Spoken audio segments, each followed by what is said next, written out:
When the headline first scrolled across evening feeds, the kind of bold, urgent line designed to stop thumbs mid-scroll, it was a little like hearing a distant bell in a familiar churchyard.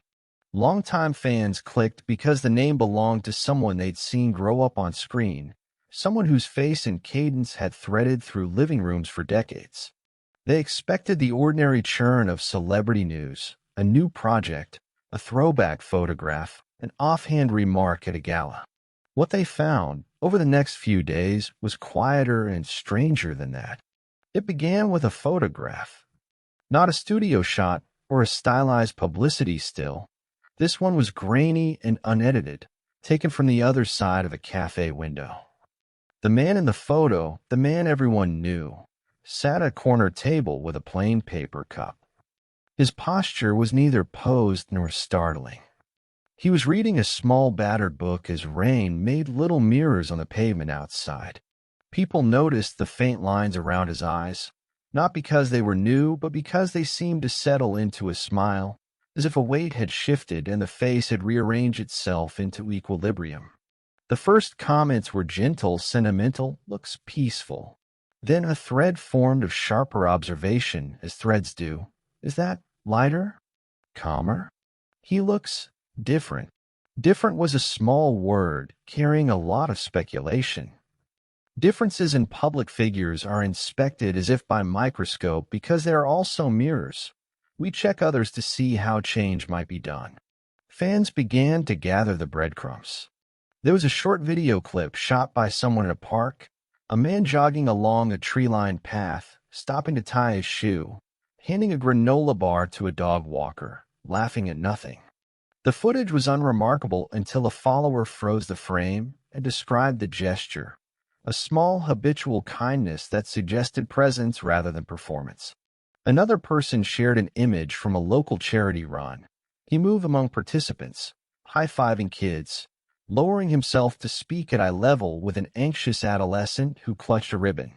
A commenter with a long memory wrote, "Remember when he used to play roles as the storm?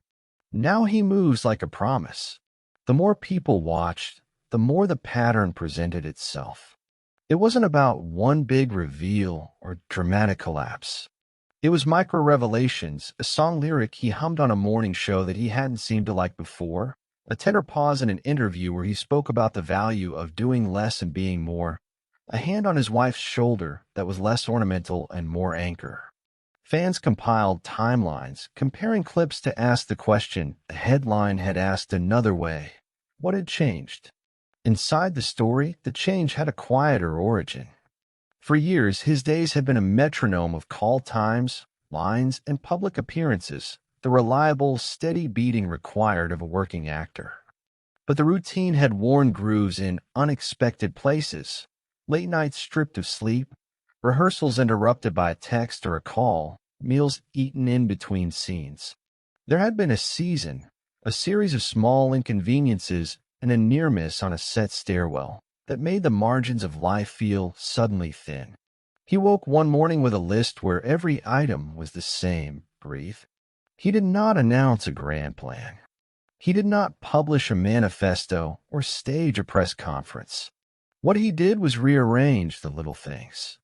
He started seeing a physician for regular checkups, not because anything was catastrophically wrong, but because he wanted to establish a baseline and pay attention. He swapped scattered, microwave meals for simple tables with vegetables and fish. He began to walk in the mornings, at first only around the block, then for longer stretches when his lungs felt obliged to expand.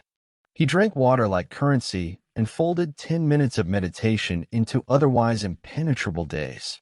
Those quotidian shifts are invisible in print, but they were visible to anyone who learned to look for presence. One afternoon, he slipped into the community center where a local after-school program met. He was not there to be photographed or to deliver a speech. He was there because a friend had asked him to read to a group of children for Literacy Week. He read without spectacle, the way someone reads when they want to invite listeners into the inside of a story rather than show off the words. Afterward, a little girl hugged his knee and called him by the character name she loved, as if fiction and life could be braided together and treated kindly. He left with a paper crown someone had made for him and the feeling that things of consequence could be small. Fans noticed the crown in a picture posted by someone who had attended the event. The image rippled because of how ordinary it was. A celebrity not on a red carpet but in a fluorescent-lit gymnasium, hair mussed, cheeks warmed by laughter. People reacted the way they do to authenticity, with a sudden collective tenderness. Social media supplied 1,000 respectful interpretations. Some called it a health update in the emotional sense, a report on how someone was stewarding themselves. Others used the phrase in a literal physical sense, linking it to the visible energy and ease he carried. Not everyone was kind. There were columns that dissected celebrity maintenance plans the way a surgeon dissects a clock, and there were voices that wanted a simpler narrative: decline, comeback, scandal. But the larger, stranger movement was made by fans who offered support without spectacle. They sent notes to fan pages about their own small victories: quitting smoking, finishing a therapy program, learning to cook. Readers found a through line and made it communal. The man in the photo had become, unintentionally, a totem for a quieter revolution, the idea that small, sustained acts of care were a kind of public service. He noticed, of course. He saw the posts, the assembled kindness, and the questions that sometimes crossed the line of curiosity and into conjecture. He appreciated the goodwill, but sensed a responsibility not to let the narrative calcify into something it was not. He wrote a short post on a Sunday morning, not in defense but in explanation, a note about priorities, a note about refusing to equate change with drama. "I'm not a story," it read in the first line, and then doubled back into gratitude. He thanked the people whose faces had showed up in his life to remind him of what mattered: teachers, nurses, the neighbor who cleared his snow, the friend who answered at 3 in the morning. That post made the fans softer. They read it like a map and found within it permission to reimagine their own relationships with change.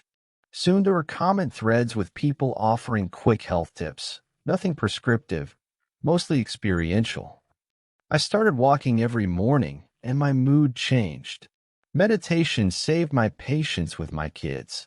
The undercurrent of the conversation was less about celebrity and more about neighborliness. A kind of civic empathy, disguised as fandom, took shape.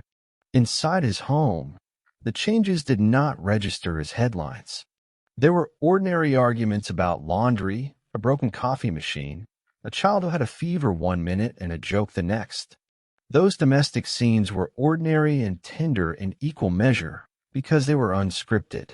They taught him something every publicist memo could not: that health of any kind is stubbornly mundane. You cannot make 10-minute montages of doing laundry for 5 years, and yet that smallness creates the architecture of a life.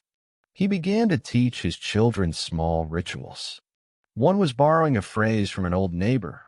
Every night before lights out, each person in the house would say one sentence about what was ordinary and beautiful that day. It was meant to be a practice of gratitude, but it also functioned as a survey, a barometer of home life. His daughter, at first shy, began to say things like, "Today the toast was perfect," and he found himself cherishing the precision of it.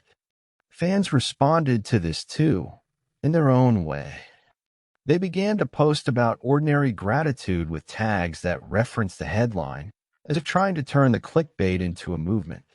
Soon #OrdinaryBeautiful trended in small pockets. A teacher posting a photo of a classroom of kids holding up hand-drawn suns. A nurse sharing a quiet shift with a patient who smiled for the first time that week. The hashtag was not about the man himself so much as the attitude his minor, private changes had inspired. There were critics who argued that celebrity-driven trends can be shallow, that public attention could never sustain the work of recovery or well-being. Those critiques were fair in their bluntness. But the response among fans,